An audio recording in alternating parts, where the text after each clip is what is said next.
Hey everyone, welcome back to the channel. In today's quick tutorial, I'm going to show you how to use Google Finance for stock names in Google Sheets. So when I'm working inside Google Sheets, one of the easiest ways I keep things organized is by using built-in formulas.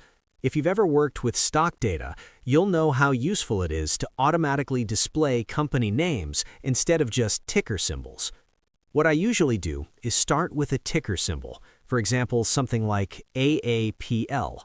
Then, in the next cell, I type in the Google Finance function and reference that ticker.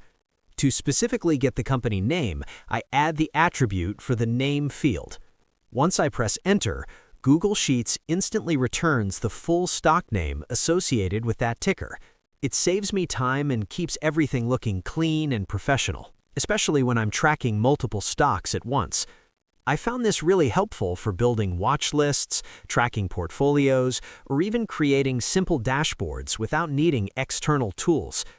That's pretty much it for this one. If you found it helpful, feel free to check out more tutorials on the channel. Thanks for watching, and I'll see you in the next one.